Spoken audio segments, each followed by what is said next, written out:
Halo teman-teman, selamat datang kembali di channel YouTube Richard Darmawan. Pada kesempatan hari ini kita akan membahas saham-saham yang ada di Indonesia secara khusus menggunakan pendekatan analisa teknikal. Yang pertama kita akan bahas tentang IHSG dulu, setelah itu kita akan bahas kurang lebih 4 saham yang kiranya menarik untuk diperhatikan beberapa waktu ke depan. Untuk pergerakan IHSG, hari ini terlihat IHSG bergerak cukup positif ya teman-teman, berhasil mengalami kenaikan 0,51%.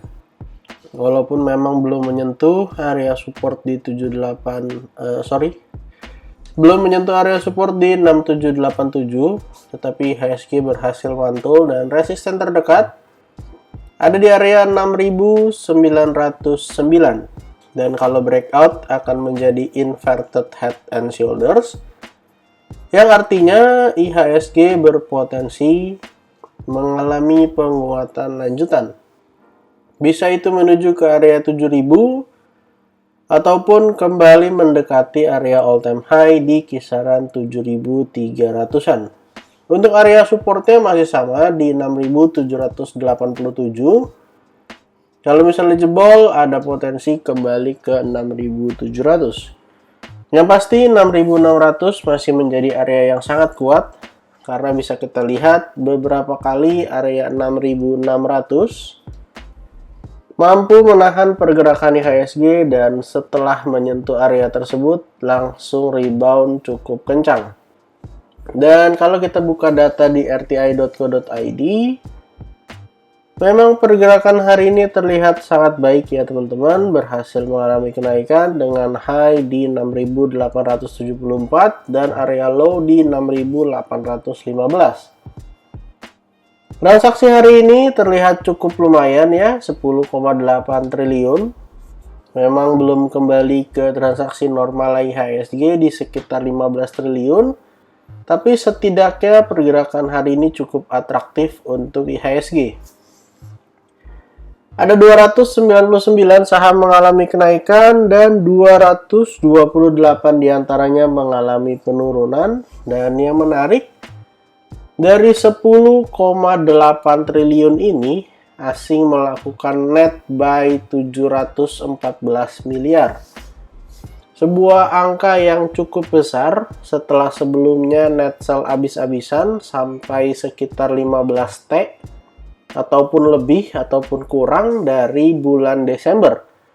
Tetapi memang semenjak pertengahan Januari, asing sudah mulai kembali melakukan net buy dan ini menjadi sebuah petanda yang positif.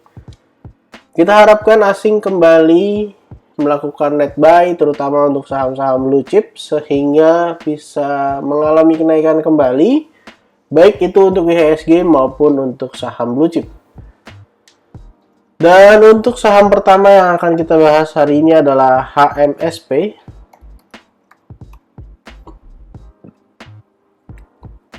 Saham HMSP pada hari ini ditutup mengalami kenaikan yang sangat signifikan, yaitu sebesar 8,29%. Akan menjumpai area resisten terdekat di kisaran area 1000 dan kalau misalnya bisa breakout, ada potensi membuat rounding bottom ya teman-teman, dengan target kenaikan rounding bottomnya di 1220. Dan kalau misalnya saham HMSP gagal breakout dari area 1000, maka ini menjadi kesempatan yang menarik untuk buy on weakness, bahkan untuk terlihat seperti membentuk sebuah pola, yaitu inverted head and shoulders. Untuk area supportnya ada di 960 sampai 916. Jadi kalau teman-teman mau buy on weakness, kalau misalnya dikasih koreksi ke area 915, itu adalah area yang cukup menarik untuk bisa buy on weakness. Kalau teman-teman mau buy on breakout, silahkan tunggu HMSP terkonfirmasi breakout dari area 1000-nya ya teman-teman. Kalau misalnya breakout 1000, resisten berikutnya ada di kisaran area 1060, dan kalau 1060-nya breakout juga mungkin akan ngetes 1160 sebelum naik menyelesaikan target kenaikannya. Hal yang menarik juga adalah dari sisi volume. Di sini bisa teman-teman lihat 3 hari terakhir volumenya luar biasa besar, dan memang HMSP ini kenaikannya juga luar biasa besar ya teman-teman. Kalau kita ukur dari closing 4 hari yang lalu, sudah naik 19,14%. Saham blue chip ya, mengalami kenaikan yang lumayan besar. Harusnya ini menjadi hal yang menarik ya teman-teman. Baik untuk pergerakan IHSG ataupun untuk pergerakan saham HMSP itu sendiri. Jadi kalau turun sampai 960, 915, silahkan buy on weakness. Kalau mau buy on breakout, silahkan tunggu breakout 1000 sebagai angka psikologis juga, dengan target kenaikan ke 1220. Dan untuk saham kedua yang akan kita bahas hari ini adalah PNLF, saham yang juga mengalami kenaikan signifikan beberapa waktu terakhir. Hari ini PNLF closing tepat di area resisten. Hari ini close-nya di 436 dan resistennya memang di 436. Salah satu saham yang sebenarnya baru saja mengalami kenaikan yang cukup lumayan ya teman-teman, dengan high di sekitar 700-an, 776 ya. Tapi memang sayangnya ketika koreksinya lumayan dalam dan memang mengalami penurunan yang cukup signifikan. Kalau dari high dari 776 dia turun sampai area low-nya sampai ke kisaran area 300, itu udah turun sekitar 61%. Dan memang kita juga nggak menyangka bahwa penurunannya akan segini dahsyat hanya dalam 3-4 bulan terakhir. Tetapi memang dari sisi volume, teman-teman juga bisa lihat bersama bahwa 2 hari ini volumenya cukup besar, yang menandakan juga ada perlawanan, ada kenaikan harga sebesar 16,57% dan 6,86%. Artinya dari low di 300 udah naik sekitar 44%. Sebuah kenaikan yang luar biasa juga, setelah turun cukup dalam, naiknya juga cukup kencang. Untuk area support terdekat, teman-teman bisa gunakan area support yang ada di sini. Kurang lebih dari area 410 bisa gunakan sampai area 380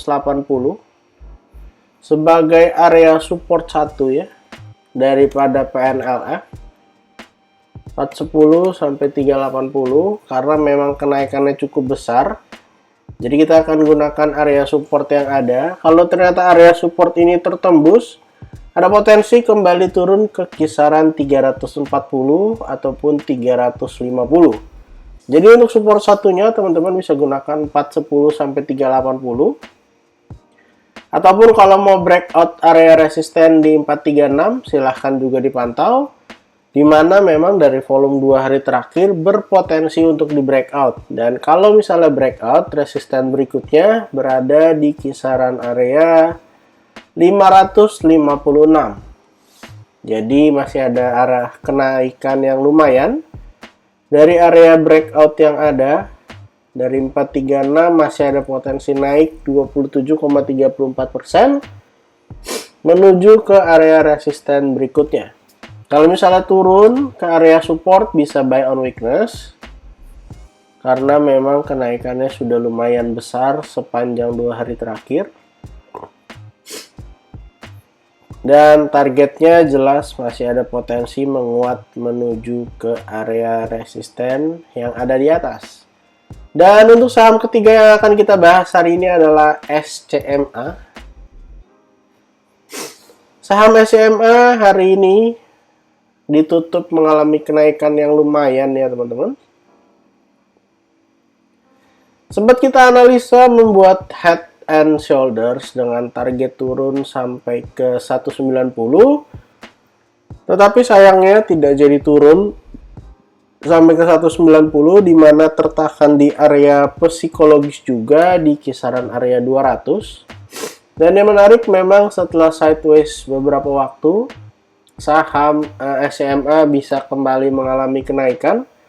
Dan yang menarik adalah selain kenaikan hari ini yang didukung volumenya besar, yang menarik adalah sebenarnya SCMA ini membuat sebuah pola ya teman-teman. Polanya itu adalah inverted head and shoulders.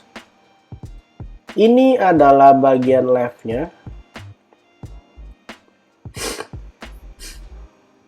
Lalu yang di tengah ini adalah headnya. Dengan area low sampai 200. Dan yang di kanan ini sebenarnya adalah right shouldernya. Dengan bottom sampai 210. Jadi saat ini memang SCMA tertahan di area resisten di 234. Area resisten dan juga area neckline daripada head and shoulders yang terbentuk karena SCMA gagal breakout dari 270. Kalau misalnya kita mau buy on weakness, untuk area support terdekatnya, teman-teman bisa gunakan area 226. Kita bisa spare sampai 220. Area 226 sampai 220 area yang worth to buy ya untuk SCMA. Karena memang itu adalah area neckline daripada inverted head and shoulders, pola yang berlawanan dengan head and shoulders. Untuk potensi kenaikannya, ada potensi lanjut naik setidaknya sampai area 250-an. Tepatnya 252. Dan kita akan tunggu ya di area support 220 untuk bisa buy on weakness. Lalu kita akan pantau apakah akan menyelesaikan target ke area 252. Karena kalau bisa lanjut sampai 252, ada potensi melanjutkan kenaikan lagi ke area 270.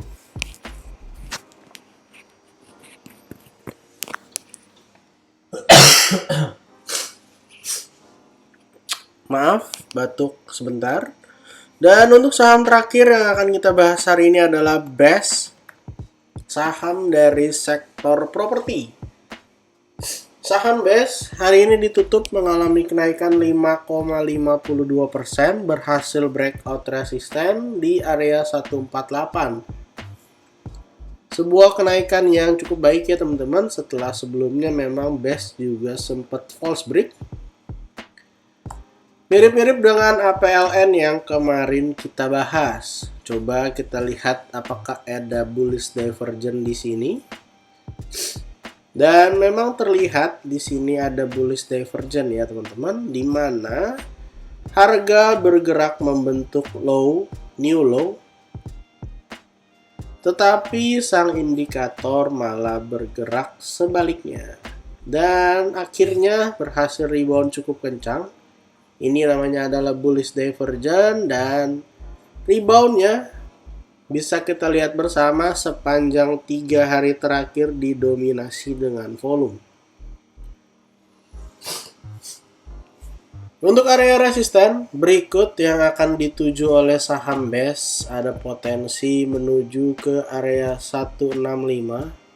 Dan yang menarik adalah sebenarnya BES ini berhasil membuat sebuah pola, yaitu rounding bottom. Di mana untuk target kenaikannya kita akan ukur dari area low di 120 sampai 148. Kemudian kita letakkan di area breakoutnya di 148. Jadi ada potensi lanjut naik menuju ke area kisaran 176. Memang bertepatan juga ya dengan area resisten di kisaran 174. Jadi untuk BES ini potensinya ke depan cukup menarik. Untuk area resistennya ada di 165, kemudian targetnya ada di 176. Untuk area supportnya memang agak cukup lebar ya teman-teman. Dari 148 kita bisa spare sampai area 140. Jadi sebenarnya kalau supportnya turun sampai 140 itu masih bagus ya. Tapi memang kita akan pantau bersama untuk volumenya juga, supaya ketika turun koreksi volumenya kecil-kecil aja, santai. Lalu ketika dekat-dekat area support, kita akan pantau apakah di 140 ada rejection untuk kembali mengalami kenaikan ke area resisten-resisten yang ada di atas. Jadi untuk teman-teman, kalau mau memperhatikan saham BES 148 140 cukup menarik untuk buy on weakness. Kalau mau pantau lagi area yang ada, silahkan. Area resisten terdekatnya di 165 dan targetnya di 176. Jadi total pada hari ini kita ada bahas kurang lebih 4 saham dan IHSG. Yang pertama adalah saham HMSP, yang kedua saham PNLF, yang ketiga saham SCMA, yang keempat saham BES. Disclaimer on untuk semua saham yang saya sebutkan pada kesempatan hari ini. Bukan ajakan menjual atau membeli, bukan juga rekomendasi. Silahkan teman-teman cek dan dicek kembali. Kalau tidak sesuai dengan analisa teman-teman, silahkan di skip dan cari saham lainnya. Jangan lupa untuk support channel ini dengan cara like, comment, share, dan juga subscribe. Terima kasih untuk teman-teman yang sudah menonton video ini sampai akhir. Sampai jumpa di video berikutnya.